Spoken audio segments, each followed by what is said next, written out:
ደመራው የሚመራው ወንድማችን ተቀበላችሁ ወራጁን ተካፈሉ ስላለ መዝሙር ደግሞ መንፈሳዊ ብርታትን ስለሚሰጥ እዛው ደግሞ የዕለቱን ቃል እግዚአብሔር ስናነሳ ከዕለቱ በረከትም ስለምናገኝ ለዛ ብዬ ባለን ጥቂት ደቂቃ ለሚያምን ሁሉ ይቻላል በሚል ርዕስ የምንነጋገረው የማርቆስ ወንጌል ምዕራፍ 9 ከቁጥር 17 ጀምሮ ንባቡ እንደዚህ ነው።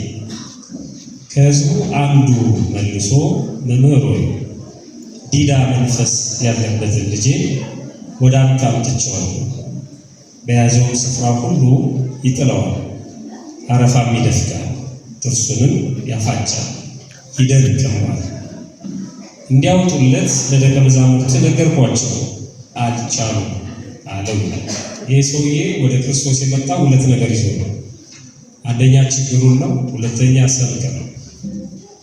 ሰብክ ማለት ማሳበቅ ማለት ማሳታት ማለት ለደቀ መዛሙርት ለአንተ ተማሪዎች አንተ ጋር ከሚውሉበት ከምትውልበት እየዋሉ ከምታድርበት እያደሩ የቃልን ትምህርት የእጅን ታምራት እየሰሙ እያዩ ከሚኖሩ ከደቀ መዛሙርት ከተማሪዎቹ ዘንድ አመጣሁት። እነሱ ግን አልቻሉም። እኛ አሁን በእግዚአብሔር ለማገልገል ቤተክርስቲያንን ለማገልገል በስሙ ስለተሰባሰብን በቀጥታ ይመለከተናል ብዬ ስለማስብ የአገልግሎት ማህበር ስለሆነ አባቶችሽ ፈንታ ልጆች ተወለዱልሽ። አባቶቻችን ቤተክርስቲያን አገልግለው በቤተክርስቲያን ከብረው አልፈዋል፣ በቅድስናም ለእኛ ተርፈዋል። እኛም የነሱን በረከት ለማግኘት የተሰበሰብነው ከዚህ ውጭ ሌላ ዓላማ የለም። ስለዚህ እኛም ተስፋ ያደረጉ ሰዎች ወደ እግዚአብሔር እንደሚያሳጥኑን እንድናስብ ስለፈለጉ ወደ እነሱ አመጣኋቸው። ተሰብስበዋል፣ ይዘምራሉ፣ ያገለግላሉ። ግን ችግር ሊፈቱልኝ አልቻሉም የሚለን ሰው እንዳይኖርም እንድናስብ ማለት ነው። እና አሳበቀ፣ እንደገና ችግሩንም ተናገረ።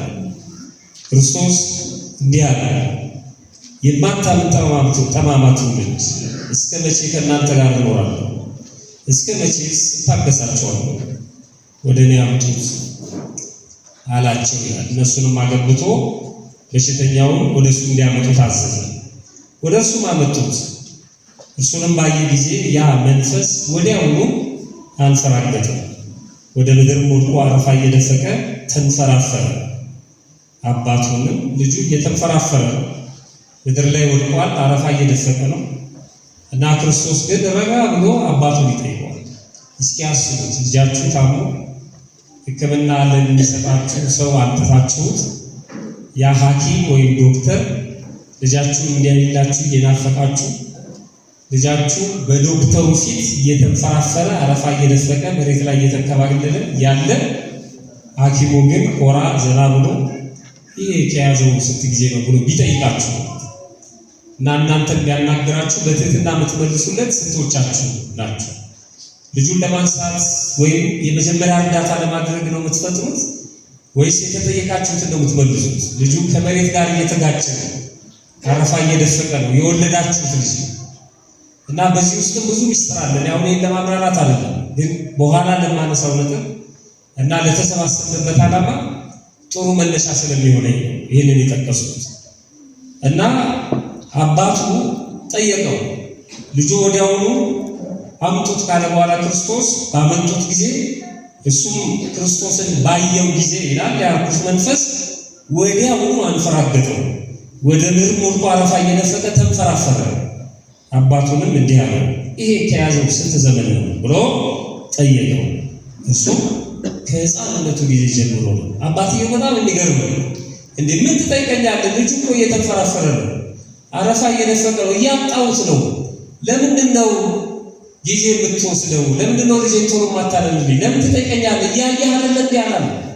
እና የሚጠይቀው ብቻ ነው የሚመልስለት። የሚገርም በትዕግስቱ ሳንካ ወይም እንቅፋት ወይም ጣልቃ አልገባም። እና የተጠየቀውን ብቻ ይመልሳል። ብዙ ጊዜ ሊያጠፋው ወደ እሳት ወደ ውሃም ጣለው፣ ቢቻልህ ዘልልን እርዳን አለው። ሊቃውንቱ ሲተረጉሙት ለሁለት ነገር ነው ዝም ያለ። አንደኛው የሰውየውን ትዕግስት ለማየት እና በትዕግስት መጠበቅ፣ የሚጠየቀውን መመለስ፣ ያለበትን ቦታ ማክበር፣ ደጅ መጥናት፣ ከስርዓት ውጭ ያለመሆን። አሁን አንዳንዴ እኛ ጸበል ስንሄድ አንዳንድ ምዕመናን እስኪ 3 ቀን ልሞክረው ወይም አንድ ሱባኤ ልሞክረውና ከዛ በኋላ ደግሞ አየዋለሁ ብለው ይሄዳሉ። እና አንድ ሱባኤ ልሞክረው ብለው ወስነው ነው የሚሄዱት። ከአንድ ሱባኤ በኋላ ካልዳኑ ወደ ሌላ ቦታ እንደሚሄዱ ስለሚያውቅ ሰይጣንም ይረባረብና ይሄ ሰው የመጣው ለአንድ ሱባኤ ከሆነ አንድ ሱባኤ መቃጠል ያቀተልን ብሎ ይችለዋል ማለት ነው። ይሄ የሚመጣውን እንትን መከራ ፈተና ይችለዋል ለአንድ ሳምንት ብቻ ማለት ነው። ታግሎ እየተቃጠለ እንዲሆን እኛ ተስፋ እንድንቆርጥ ከአንድ ሳምንት በኋላ ትተነው ስለምንሄድ እየደጋገመ ቀስቱ ፍላጻው እየነደፈው እንዲሆን ይፈተናል። አንድ ሳምንት አየነው ለውጥ የለውም። ስለዚህ ወይዘሮ ገሌ ነገሩኝ የአዋቂ ነው የተባለው ሰውዬ ልክ ነው ማለት ነው ደግሞ እሱ ጋር ብለው ተነስተው ሄዳሉ ማለት ነው። ወስነው አይደለም። 3ቱ ሕፃናትን አስታውሳቸዋለሁ አይደል? እሳት ውስጥ ሲገቡ ወደ እሳት ሲጣሉ ከመጣላቸው በፊት ለንጉሱ ያሉት የምናመልከው እግዚአብሔር ያድነናል አሉና ባያድነንም እንኳን አንተ ላቆምከው ምስል አንሰግድም። ባያድነንም የሚለው በእግዚአብሔር አዳኝነት ላይ ጥርጥር ኖሯቸው አይደለም። ማዳንም አለማዳንም የማፈቃድ ነው፣ የእግዚአብሔር ፈቃድ ነው። እኛ ስላልነው ብቻ ነው። ገድሎ ሊያድነን ይችላል እግዚአብሔር። ስለዚህ ኃጢአታችን በዝቶ በእሳት ተቃጥለን እንድንሞት ከፈቀደ መብቱ ነው። ወይም በእሳት ውስጥ አልፈን ወደ መንግሥተ ሰማያት እንድንገባ ከፈለገ መብቱ ነው። ወይም ከእሳት ውስጥ አውጥቶ እዚህ የተሰበሰቡት በሙሉ እንዲቀየሩ ማድረግ የእሱ መብት ነው። ያድነናል። ባያድነንም ግን አናምንም ማለት ነው። ውሳኔው በጣም የሚገርም እና 3 ቀን ነው 2-7 1-7 ነው የሚሉ ሰዎች አሉ። እና ትዕግስቱን ለማየት ዝም አሉ ይላል። ጋኔኑ ሲያፈላግጠው ወይም አረፋ ሲያስደፍቀው ጥርሱን ሲያስገጥጠው ወይም ጥርሱን ሲያፏጨው ዝም አሉ ይላል። ለትዕግስቱ ነው። ትዕግስቱን ለማየት ሁለተኛው እኔ ዝም ካልኳችሁ አጋንንት ለእናንተ ላይ ይሄን ያህል ኃይል አላቸው። እኔ ዝም ስለማልን ነው እንጂ ዝም ብላችሁ ኖሮ ዝም ብትኖሩ ኖሮ እንደዚህ ተሰባስባችሁ መማር የሆነ ሰው ቆሞ ማለት ማስተማር ወይም መዘመር አይቻልም ነበር። ግን ዝም ስለማልን ነው። በዙሪያችሁ የሚዞረውን የሚውጠውን ፈልጎ እንደሚያገሳ አንበሳ የሚሽከረከረው እርኩስ መንፈስ ዝም ስለማልነው ነው ተረጋግታችሁ የምታስቀምጡት። ዝም ስለማልነው ነው ተረጋግታችሁ የምትጸልዩት። ዝም ምን እንደዚህ ነው የሚያፈራፍራችሁ ሲል ዝም አለ ይላሉ ሊቃውንት። የአዲስ ኪዳን መተርጉማን ማለት ነው። ከዛ እዘንልን እርዳንም ቢቻልህ እዘንልን እርዳንም ሲለው ጌታችንና መድኃኒታችን ኢየሱስ ክርስቶስ እንዲህ አለ፣ ቢቻልህ ትላለህ አለ። ቢቻልህ ትላለህ ለሚያምን ሁሉ ይቻላል። ለሚያምን ሁሉ የሚለውን ቆርጠው አሁን በዓለም ውስጥ ይቻላል የሚለው ብቻ አንስተው የሚለፍፉ ሰዎች አሉ። እንትና ነው ያለው ይላል። ይቻላል አይቻልም። እነሱ ይቻላል ስላሉ አይቻልም እያየኑም ስለሆነ ማለት ነው። እንደውም በሳይኮሎጂ ዓለም ውስጥ ያሉ ሰዎች አንድ 12 10 ወይም 7 ጊዜ ይቻላል ብለህ ከጮክና ውስጥን ካሳመንከው ይቻላል ነው። ይሄ በጥንቆላ እንኳን አልመሰለም እንኳን በሳይኮሎጂ ማለት በጣም ከባድ ነው። ዝም ብሎ ይቻላል ስላለ አይቻልም። ለሚያምን ነው። ለሚያምን ሁሉ ይቻላል። በማለት የሚያምን በእግዚአብሔር ለሚያምን በይቻላል መንፈስ ለሚያምን ሁሉ ለሚቻለው ለእግዚአብሔር ለሚገዛ ሁሉ ይቻላል ብሎ እግዚአብሔር ለሚያምን ሰው ሁሉ ይቻላል። ለሚያምን ሁሉ ይቻላል። እንዴት ይቻላል ትላለህ? ሰውየው ግን ብልጥ ነው። እንዴት ይቻላል ትለኛለህ? ቢቻል ትለኛለህ? ለሚያምን ሁሉ ይቻላል ሲለው ምን አለ? አለማመኔ እርዳው። ይገርም። እኔ አላምንም፣ እጠራጠራለሁ፣ የማይሆን ይመስለኛል። ስለዚህ አለማመኔ አግዘው፣ አለማመኔ እርዳው አለ እና ክርስቶስ ተቀበለው። ኢየሱስም ሕዝቡ እንደገና ሲራወጥ አይቶ እርኩስ መንፈሱን ገሰጸውና አንተ ዲዳ ደንቆሮ መንፈስ እኔ አዛለሁ፣ ከእርሱ ውጣ፣ እንግዲህም አትግባበት አለው። ጮሆ እጅግም አንፈራጦት ወጣ። ብዙዎችም ሞተ እስኪሉ ድረስ እንደ ሙት ሆነ። ዝም በልና ውጣ። ይሄ ራሱ ረቂቅ ምስጢር እና ካሜራ ቀርቦ ማይክ ተደርጎለት እስኪ ተናገር የሚሉ ሰዎች ዝም በልና ውጣ ላይ ነው ክርስቶስ። ሰይጣን ከተናገረ ከባድ። አንዳንድ ሰዎች የሰይጣን ቪዲዮ እየሰሙ ከቤተክርስቲያን ርቀዋል። የመምህር ገሌን መስቀል እንዳትሳለሙ ለምን ሰይጣን እኮ መሰከረ የሚሉ ሰዎች ሰይጣንን ማዳመጥ ጀምሯል። የሰይጣን ቪሲዲ ሁለተኛ ሶስተኛ የተባለ ይከተባል። በየቤቱ የሚሰሙ ሰዎች አሉ። ክርስቶስ ዝም በልና ውጣ ያለው ስለሚያውቁ ልባቸውን ስለሚሰልም ነው። ቀለባቸውን ስለሚገዛ ነው። የሚናገረው ንግግር ከባድ ነው። ሰዎች ይቀበሉታል። አሁን ጊዜ የለኝም ስለሱ ለመናገር፣ ግን ዝም ብለህ ውጣ። ምስክርነትም አያስፈልግም። በቪዲዮ የሚቀረጽ ነገር አይኖርም። የት ነው እንዴት ነው የሚል ታሪክም አይኖርም። መምህር ገዳናቸው እንደዚህ ያደረጉብኝ የሚልም ነገር አይኖርም። ጎረቤቷ ናት እገሌ ትባላለች የሚልም አይኖርም። ዝም ብለህ ውጣ። የሚያስፈልገው ይሄ ዝም ብለህ ውጣ። ባልፈቀደለት ለመናገር ሲል ለምን ምን ሰማ? እኔ ጊዜ ለኔ ብዙ ነገር ነግራችሁ ነበር። ደብረ አቤል አቡነ ተክለ ሃይማኖት እህቴን አስታምም ነበር እዚህ መርካቶ ማለት ነው። እና ለሶስት ለአራት ወር እዛ ተኝታለች። አባ ገብረ መድኅን የሚባሉ የዛው የቦታው በማጥመቅ አገልግሎት የሚሳተፉ ወይም በደብሩ የሚያገለግሉ አባት ነው። እና አንድ ጊዜ አንዱ ርኩስ መንፈስ ያደረባትን ልጅ እና በመስቀል እያሳለሙ እዛ የማጥንት ጸሎት አለ። ኪዳን ይደርሳል። ሌሊት ነው። ወደ 9 ሰዓት 10 ሰዓት ነው የሚጀምረው። ጸሎቱ ሁሉ ከተከናወነ በኋላ ነው ጥምቀቱ የሚፈጸመው። እና ብዙዎች በተለይ ክርስትና እምነት ውጭ ያሉ ሰዎች ሁሉ የሚድኑበት ቦታ ነው ደብረ አቤል፣ እዚሁ መርካቶ አቡነ ተክለ ሃይማኖት ቤተክርስቲያን ማለት ነው። እና ልጅቷ በላዩ ላይ ያደረው መንፈስ መጮህ ጀመረ ማለት ነው። እና ወዴት የት ነው ያስካት ብለው ሲጠይቁ ወደ ሰንበት ትምህርት ቤት ስትሄድ ነው ያስኳት ሰይጣኑ ማለት ነው። እና አባ ገብረ መድኅን አንተ ከመቼ ጀምሮ ነው ሰው ወደ መንፈሳዊ ቦታ ሲሄድ የመያዝ መብት የተሰጠ? እውነቱን አትናገርም ብለው አስጨንቁት ማለት ነው። እና አስጨንቀው ያዙት። አስጨንቀው ሲይዙት አይደለም ወደ ሰንበት ትምህርት ቤት ስትሄድ አይደለም ብሎ ተናገረ። እና አሁን ትወጣለህ። እሳቸው በተሰጣቸው ጸጋ እንዲወጣ አደረጉ። ልጅቷ ኖርማል ሆነች ማለት ነው። ከዛ መጨረሻ ላይ ከዛ በፊት ለምንድን ነው እንዲህ ያልከው ብለው ጠይቀውት ነበር። ይቀርታል አይደለም ካለ በኋላ ለምን እንዲህ ያልኩ ሲሉት የእናቲቱን ልብ ፈልጌ ነው አለ። ይሄ ብቻ ነው የተናገረው። ወደ ሰንበት ትምህርት ቤት ስትሄድ ነው ያስኳት ያልኩት የእናቲቱን ልብ ፈልጌ ነበር። እሳቸው ገብቷቸዋል። መጨረሻ ልጅቷ ወደ ልቦናዋ ከተመለሰች በኋላ እናቲቱን ጥሩልኝ አሉ። እኔ ስለነበርኩ ነው መነግራችሁ። የአይን ምስክር ስለሆነ እናቲቱ ሰው አካባቢ ነበሩ መጡ እና በላይዋ ላይ የነበረው በልጆት ላይ የነበረው ርኩስ መንፈስ ሲናገር ሰምተዋል አሏቸው። አዎ። እና ምን ወሰኑ? እንደው የዛሬ ተጋድልኝ እንጂ ሁለተኛ ወደ ሰንበት ትምህርት ቤት አትሄድም ብዬ ወስኛለሁ። ይገርም። ስንቶቻችን እንደዚህ ወሰነናል? የሰይጣን ቪዲዮ ሰምተው ማለት ነው። የአጥማቂ ገሌን ካሴት ሰምተው ብዙ ሰዎች ወስነዋል። አሰማሪው ሰይጣን ነው ማለት ነው። እና ስለዚህ ዝም በልና ውጣ እሱ ነው የሚሰሙ ብዙ ሰዎች ስላሉ ማለት ነው። እንዲናገር አይፈቀድለትም። ዝም በልና ውጣ ነው። ኢየሱስን እጁን ይዞ አስነሳው። ዛሬ አሁን በእኛ ጊዜ እንዲህ አይነት ነገሮች አሉ። እኔ ከዚህ ውስጥ የምፈልገው ለሚያምን ሁሉ ይቻላል የሚለውን አይነት ቃል ተጠቅመን ብዙ ጊዜ በማህበር ስንሰባሰብ በእውነት እንደዚህ አይነት መንፈሳዊ ማህበራት በጣም ትንሽ ናቸው በቤተክርስቲያን ውስጥ አሁን ያሉት ማለት ነው። አንዳንድ ሰዎች ማህበራት በዙ ምናምን በጣም ጥቂት ናቸው፣ በጣም ትንሽ ናቸው።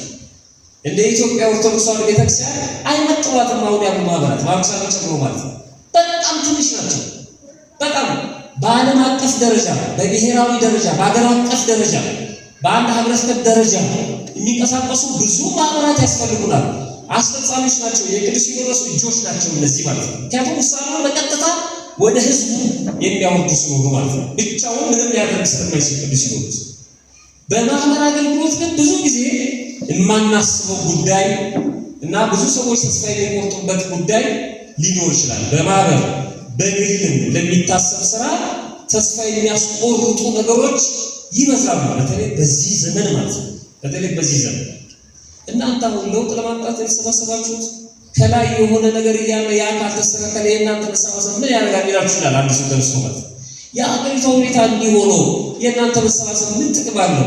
ሰዎች እንደዚህ ሆኖ አሁን የሚያስፈልገው ለህዝቡ ይሄ ነው ይላችኋል አንዳንድ ሰው። አሁን ይሄን ቪዲዮ የሚመለከቱ ሰዎች ከስር የሚጽፉት ኮመንት ሊሆን ይችላል። 4ኛ ዓመት የሚለውን የምስረታ በዓል አሁን ይሄን ማክበር ወቅቱ ነው። ብዙ ሰው እየተፈናቀለ እንደዚህ ይሆን ይላል። ብዙ ሰው ተስፋ የሚያስቆርጥ ነገር ሊነግራችሁ ይችላል። በማህበረሰብ ስትሰባሰቡ ለምን እንደተሰባሰባችሁ ምን እንደምታደርጉ አንዳንዴ ሁሉ ሊጠፋችሁ ይችላል። በጣም ከባድ ነው። እግዚአብሔር ተስፋ ደግሞ በጣም የመጨረሻው ፈተና ነው። የሰይጣን የመጨረሻው ፈተና ማለት ይሄ ችግሮቹን ያሳያችሁና አጉልቶ ያሳያችሁና ይሄ በዚህ ማህበር አቅም ሳይሆን ራሷ በቤተክርስቲያኗ ሙሉ አቅም እንኳን የሚቀረፍ አይደለም ይላችሁ። ብድግ ብሎ አንድ ሰው ደግሞ የሆነ ነገር ላደርግ ነው ሲል አንተ በአንድ ሰው በአንድ ግለሰብ እንዴት ይሆናል? በብዙ ማህበር እንኳን አይሆንም። ይሄማ የሚፈጸም አይደለም። ራሱ እግዚአብሔር በዘመኑ ያመጣብን የተቀበልነው በመከራችን በኃጢአታችን ብሎ ተስፋ ያስቆርጣችሁ ሰው ይሆናል። ከእምነታችሁ በአፋር ልትሆኑ የሚያደርጋችሁ ማለት ነው። ይሄ እንኳን በአንድ ዓመት የማያልቅ ይሄ እንኳን በሰው ሀገር በተአምር የማይፈጸም ይሄ እንኳን በሴት ሀገር በወንድ የማይሞከር ይሏችኋል። ስታቀርቡ የሆነ በጎ ሀሳብ ስታነሱ እንዲህ እናደርጋለን ብላችሁ ስታስቡ ምሳሌ አንድ ምሳሌ እንዲና ትምህርት ይላጠቃል። በዚህ በመጽሐፈ ስንክሳር በመጋቢት ወር ከሚነበቡ ምንባባት መካከል አንዱ መጋቢት 14 ቀን የአባ ባጥን ወይ ባጥን የሚባል ቅዱስ ታሪክ ነው። አባ ባጥን የሚኖረው በእስክንድርያ አካባቢ ከሚገኙ በረሃዎች በአንዱ ነው። በአንድ ወቅት ከዛ ከበዓቱ ወጥቶ ወደ እስክንድርያ ከተማ ተጓዘ እና በእስክንድርያ ከተማ ተገኘ። በእስክንድርያ ከተማ ሲገኝ አንድ ችግር ተመለከተ።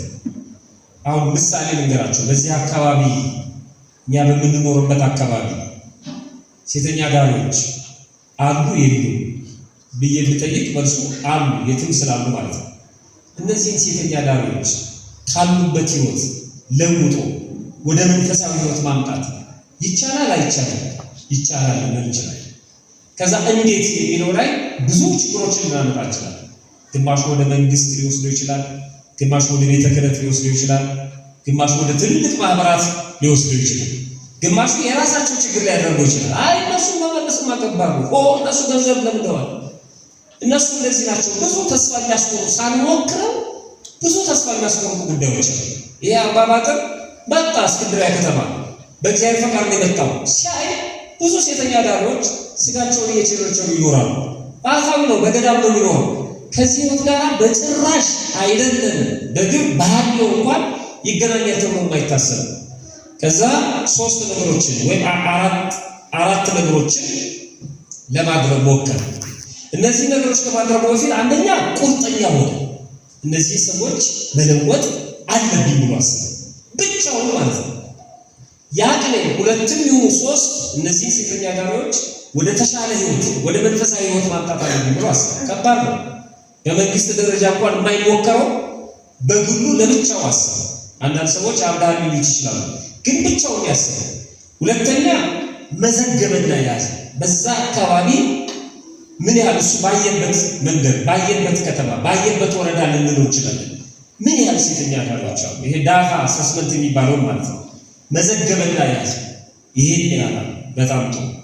ከዛ የአንዲት ሴተኛ አዳሪ ገቢ በምሽት አንድ ወንድ ይዛ ስታደር ስንት ነው የምታገኘው ብሎ እሱ ካልኩሌት አደረገ። ባታም ዜሮ ያሳያችሁ ስንክሳሩ ላይ ተጽፏል። እና ምን ያህል ገቢ ታገኛለች አንድ ሰው በሷ ጋር ሲያድር ስንት ነው የሚከፍላት የሚለው መዘግበና ያዘ። ያንን ብር ለማግኘት ምን ማድረግ አለብኝ ብሎ አሰበ። ምክንያቱም አንድ ሰው ነፃ ለማውጣት ያን ብር መክፈል አለብኝ። የሚገርም ነው። ቀጥታ ሄዶ አሁን ማለት አልፈለግም። ያንን ብር መስጠት አለብኝ፣ መተዳደር አለባት። ብር ለማግኘት ያንን የምታደርገው በአንድ መጽሐፍ ላይ ደግሞ የሚገርም እኮ ነው። አንድ ፍጹም ባህታዊ የሆነ አባት ከደቀ መዛሙርቱ ጋር ሲጓዝ አንዲት ሴተኛ አዳሪ ተመለከተ እና አለቀሰ ሲያት እና ተከታዮቹ ለምን ታለቅሰው አባታችን አሉት። እኔ የማለቅሰው እቺ ሴት ከኔ ቀድማ መንግስተ ሰማያት እንደምትገባ ስለማስብ ነው አለ። እንዴ እቺ ሴት እኮ የወጣላት የከተማው ብዙ ወንዶችን የምታኖርለት በዝሙት ስራ የምትኖር ስጋዋን የምትሸባ ብለው ነገሩት። የሚገርመው እሱ ነው አለ። ስለ ሁለት ነገር ነው የማለቅሰው አለ። የመጀመሪያው በእሷ ምክንያት የሚጠፉትን ወንዶች ሳስብ አለቅሳለሁ አለ። የእሷን ውበት እየተከተሉ ከእሷ ጋር ዝሙት እየሰሩ ከሕገ እግዚአብሔር የሚወጡትን ሰዎች ስመለከት አለቅሳለሁ አለ። ሁለተኛው እሷ ለዚህ ስራ ውበቷን ትጠብቃለች። ጌጦቿን፣ ልብሷን፣ ንጽህናዋን፣ ትጋቷን ይሄን በሙሉ ጠብቃ በጽናት ወንዶችን ጠብቃ ተስፋ ሳትቆርጥ ለቆመችበት ዓላማ ለምትሰራው የዝሙት ስራ በጣም ታታሪ ነች። እንቅልፏን አታ ለውበቷ ተጨንቃ ተጠባ ወንዶችን ወደ ራሷ ለመሳብ ትሞክራለች። እኔ ይሄን ያህል ዘመን ስሎ ክርስቶስን ወደ እኔ ለመሳብ የእሷን ያህል ጥረት አላደረኩም። የሚገርም የእሷን ልብ እግዚአብሔር ትንሽ ሊቀይረው ከኔ ትበልጣለች። ለዚህ የምታደርገውን ጥረት ለእሱ እንድታደርገን ያደርጋት ትበልጠኛለች። ይሄ ደግሞ በቅዱስ ጳውሎስ ላይ ሆናል። ቅዱስ ጳውሎስ በቀናይነቱ ሲያሳልፍ ነበረ። ትንሽ ልቡን መለሰ። ባቡሩ ሀዲዱ ላይ ያስቀመጠው ማለት ነው። ከዛ ነው 14 መልእክታትን ጻፈ። ከብዙዎቹ በለጠ ማለት ነው። እንዲህ የሚያስቡ ሰዎች አሉ እና ይህ አባት አሰበ፣ ካልኩሌት አደረገ። ይሄን ገንዘብ በቀን ስንት ብር ነው የምታገኘው? ከአንድ ሰው ጋር አስከተኛ አለ። ይሄን ገንዘብ የማገኘው ኬት ነው ብሎ አሰበ። ስለዚህ ቀን ስራ መስራት አለብኝ ብሎ ወሰነ እና ልብሱን ቀይሮ ቀን ስራ መስራት ጀመረ። ገንዘቡ ጠርቀም ሲልለት እሱ ባሰላው ስንት የ5 ሰው የ10 ሰው የሚሸፍንለት ደረጃ ላይ ሲደርስ ማለት ነው ያን ብር ይዝና ወደ እስክንድርያ ከተማ ይገባል። በቀጥታ ወደ አንዷ ሴተኛ ዳሪ ቤት ይሄዳል። ዛሬ ማታ ካንቺ ጋር ነው የማሳልፈውና ጠብቂ ይላል። ከማንም ሰው ጋር ተጣጣለች። እሺ ትላለች። ልብሱን ቀይሯል። ከዛ ማታ ላይ ትጠብቀዋለች። ይገባል። ብሩን ቆጥሮ ይሰጣል። ከዛ ለማንም ሰው እንዳትናገር እኔ የመጣሁት አንቺ እንደምታስቢው ይሄንን አስጠያፊ ነገር ለማድረግ አለ። እንገሌላ ሰው የምትፈልጊውን ገንዘብ ሰጥቼሻለሁ፣ እኔ የራሴን ስራ ሰርቼ እወጣለሁ ብሎ አጠገቧ እያየችው ማለት ነው እንድትመለስ ጸሎት እየጸለየ እየሰገደ ሌሊቱን ሙሉ አሳልፈው ትቷት ይወጣል። ግማሹ ያዝናል፣ ይገርመዋል። ምን አይነት ሰው ነው ከየት ነው የመጣው እያሉ ማለት ነው። እንዲህ እያደረገ ገንዘቡ ሲያልቅበት ለአንድ ለ5 ለ6 ሰዎች ይህን ገንዘብ ይሰጥና ገንዘቡ ሲያልቅበት ደግሞ ወደ ቀን ስራው ይመለሳል። ያን ቀን ስራው ሰርቶ ሲጨርስ ገንዘቡ ሲጠራቀም ደግሞ ወደ ከተማው ይመጣል ማለት ነው። እንደገና በቀን አንድ ሰው ነፃ እያወጣ ከአንድ ሰው ጋር ማደር የለበትም ብሎ አስቦ ማለት ነው። ያቺን ነፍስ እግዚአብሔር አሳልፎ እንዲሰጠው እየተማጸነ ጸሎት እያደረገ ገንዘብ ከፍሎ ይወጣል።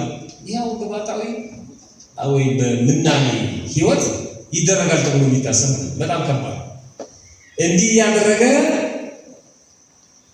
ብዙ ቀናትን አሳለፈ ይላል እና በጣም በሚገርም መልኩ ይሄንን ሲያደርግ አንድ ቀን አንዲት ሴት ሰዎች በተሰበሰቡበት ከተማው መሃል ላይ ተመለከተችውና ይሄ ሰው ማታ ማታ ወደኛ እየመጣ ገንዘብ እየሰጠ ከኛ ጋር ወንዶች የሚፈጽሙትን ነገር ሳያደርግ ጸሎት እያደረገ ይወጣል።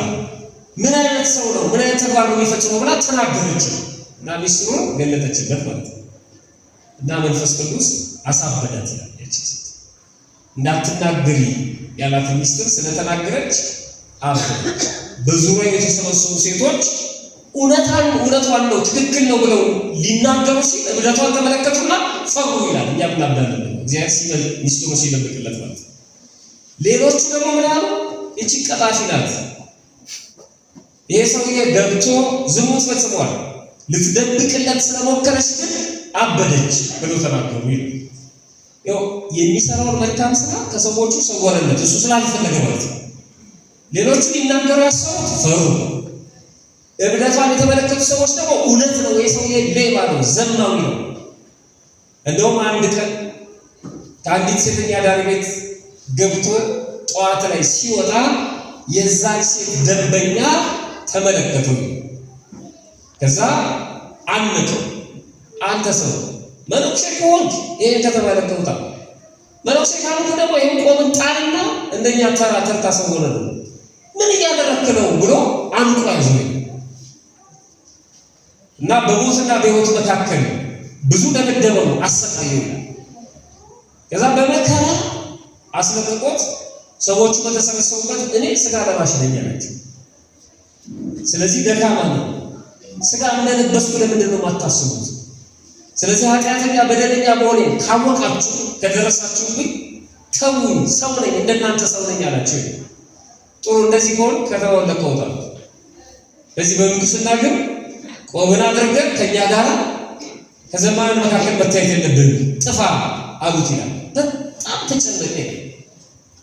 አንድ ቀን ወደ ማቱ ገብቶ ምን ማድረግ እንዳለበት ወደ እግዚአብሔር እያመለከተ ሲጸልይ ሳለ ይላል እና ተደፍቶ እየጸለየ እያለ እግዚአብሔር ግን ስራውን ወዶለታል ይላል ስንክሳው። እና ተደፍቶ እየጸለየ እያለ ነፍሱ ከስጋው በዚያው ተለየች። እና እዛ ያለበት በዓት ላይ ነፍሱ ከስጋው ከመለየቷ በፊት አንድ ጽሑፍ ጻፈ። እና ያ ጽሑፍ ምን ይላል? የዚህች ከተማ ሰዎች ሆይ፣ የዚህች ሀገር ሰዎች ሆይ፣ ጊዜው ሳይደርስ በማንም ላይ አትፍረዱ እንዳይፈረድባችሁም የሚል ጽሑፍ በዛ በዓት ውስጥ ጽፎ ተገኘ ይላል። ጊዜው ሳይደርስ በማንም ላይ አትፍረዱ። እና ሰዎቹ ደነገጡ ይላል። ብቃቱ አስመስክሮ አረፈ። አንዳንድ ጊዜ በማህበር አገልግሎት እንዲህ አይነት ነገር ያጋጥመናል። 3-4 አይነት ስራዎች ይኖራሉ። አንደኛ እግዚአብሔር የሚወደው ግን ሰዎች የማይወዱትን ስራ ሊሰራ ይችላል። እግዚአብሔር የሚወደው ብለን የምናስበው በሕገ እግዚአብሔር በሥርዓተ ቤተክርስቲያን መሰረትን ስራ ሰዎች ግን ያወዱት።